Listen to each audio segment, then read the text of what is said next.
Now, you recall earlier that Taoiseach in his opening remarks talked about next year Ireland taking on presidency of the EU Council in the second half of the year for 6 months, and it will mark the 8th time in the country's history that we have held that position.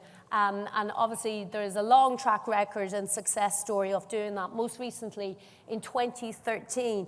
And here today we have the Minister of State with special responsibility for European affairs, Thomas Byrne, to tell us a little bit about that upcoming EU Council presidency. Please give him a warm round of applause. Thank you, Minister. Nice to see you.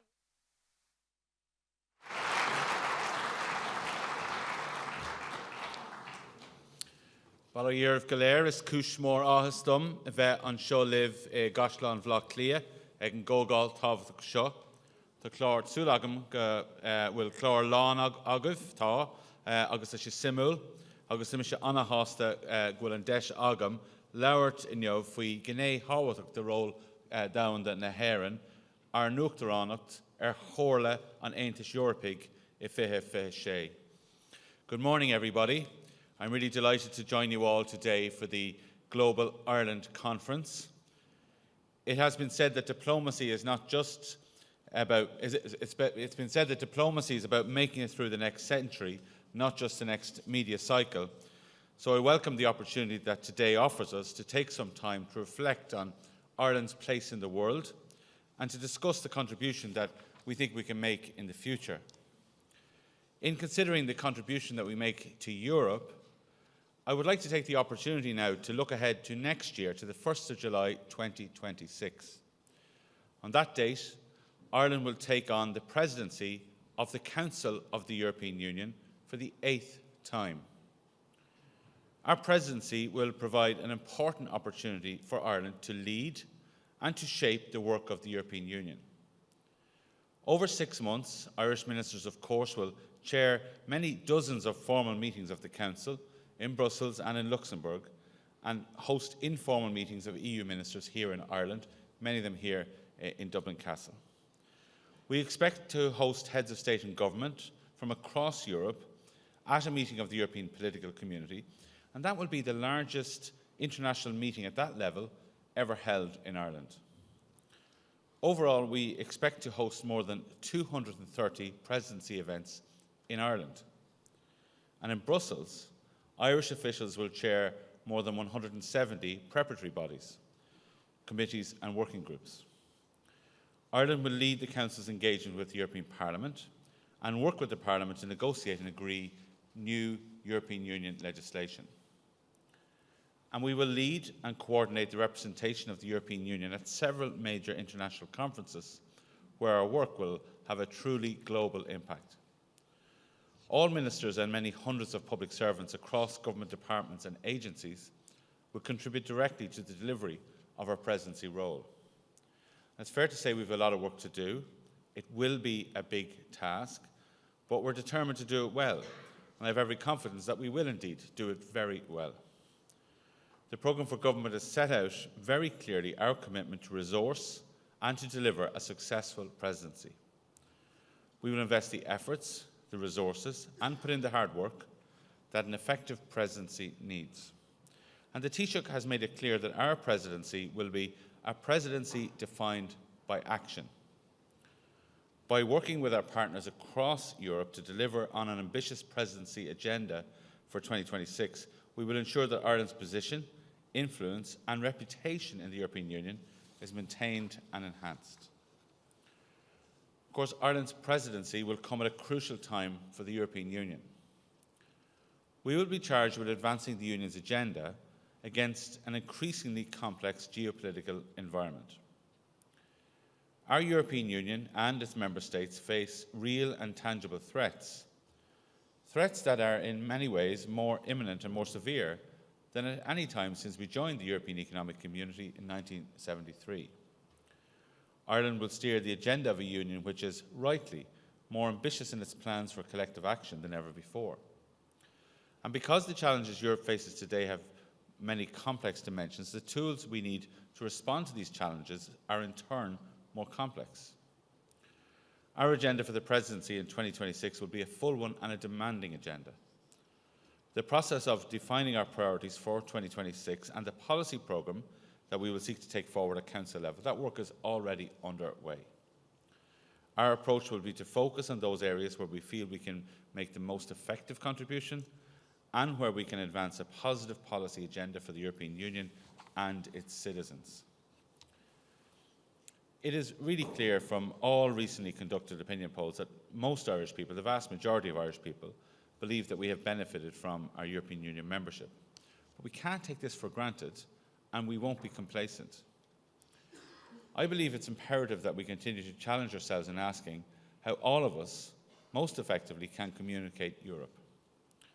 It's incumbent on us to move beyond acronyms and institution speak and find ways to bring home the realities, the benefits of our EU membership to communities right across Ireland. In advance of our European Union presidency, I intend to visit every constituency in Ireland and engage with local communities to communicate what our European Union presidency means and how the European Union works for its citizens. Preparations by the Department are underway for these visits, and I will also lead a programme of stakeholder engagement, and that's designed to contribute to the policy programme of our presidency. In Ireland, we know firsthand the transformative change that membership of our European Union can bring. We've always been and will remain a strong supporter of EU enlargement for all candidate countries in the East and in the Western Balkans. We want to see candidate countries seize the increased momentum in the enlargement process, and we are stepping up to help them do that. Recently, I returned from an official visit to Ukraine, during which I visited both Kyiv and Odessa. In truth, it was a humbling experience, but it was also a visit that gave me hope for Ukraine's future as it continues its journey on the EU path. Despite the barbaric efforts launched by Russia on the Ukrainian people and continued by them, the Ukrainian people and their government remain resilient and resolved. Ukraine sees its future as one which is European. And despite the illegal and unjustified invasion by Russia, the work of the Ukrainian government and parliament continues as they work towards deeper European integration. Their determination and resilience is inspiring, and we stand with them in the European Union aspirations. And I do recall, though, the Deputy Prime Minister, Olga Stefanisha, she said to me that this work is obviously crucial, it's central to what their government is about, but it requires huge effort in the face of this illegal and unjustified invasion which continues of Ukraine by Russia. And it's really important to acknowledge the effort that they're making. It's incredible the work that they're doing. Later this year, the government in Ireland here looks forward to opening new embassies in 3 other candidate countries: Serbia, Bosnia-Herzegovina and Moldova. And this is a very concrete demonstration of our commitment to EU enlargement. And it is a recognition of the prominence that work on enlargement is likely to have on the agenda of the Council during our presidency. A central aspect of our work during our presidency will relate to the negotiation of the next multi-annual financial framework. In preparing that budgetary framework, the EU will be setting out an ambitious collective agenda for how we want to develop Europe for the next decade. We know that European Union member states want a multi-annual financial framework that reflects the needs of citizens, maintains continuity and predictability, and delivers on the overall ambition of fostering a competitive and secure Europe. And we will play our role in steering negotiations towards that objective. Another major focus of work at European Union level in the time ahead will be on enhancing European competitiveness. With our European partners, we aim to close the innovation gap.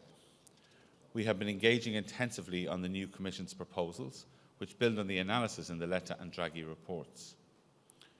We also consider a properly functioning single market, particularly for services.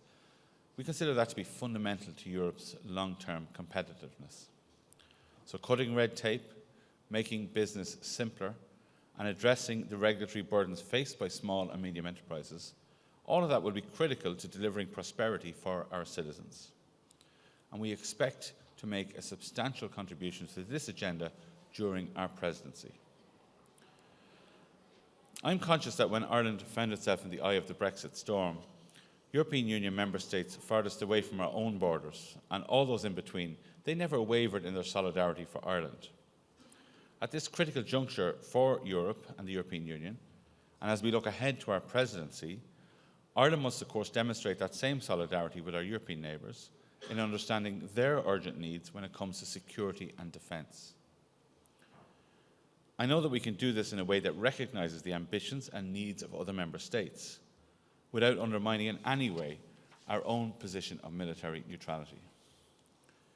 Too frequently, investment in our own security and defence capabilities has been presented as a binary choice between whether one is in favour of Ireland remaining militarily neutral or not. I think we need to move away from that false dichotomy. Defending our critical infrastructure is a prime example of where our security and defence priorities must lie at both national and EU level. And we can't stand at the sidelines at this critical juncture. I can assure all of our EU partners that our presidency will accommodate and reconcile the needs, perspectives and priorities of our fellow member states, and that includes the security and defence of the European Union and its member states. So, in 2026, Ireland will be asked to step up and lead major aspects of the Union's work and to ensure that the EU serves the citizens of all its member states, large and small, new and old. During our presidency, we will focus on progressing a shared European agenda. We will have less opportunity than we normally do to speak with our own national voice and to advocate for our own distinctive national positions and interests.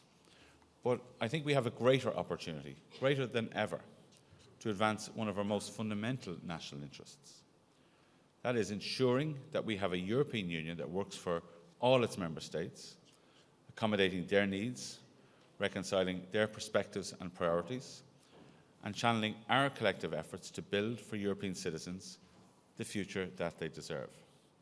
So there's a big challenge ahead for all of us. But Ireland knows how to work with our partners across Europe to deliver a successful and impactful presidency. And in 2026, that's exactly what we will do. Go raibh míle maith agaibh go léir.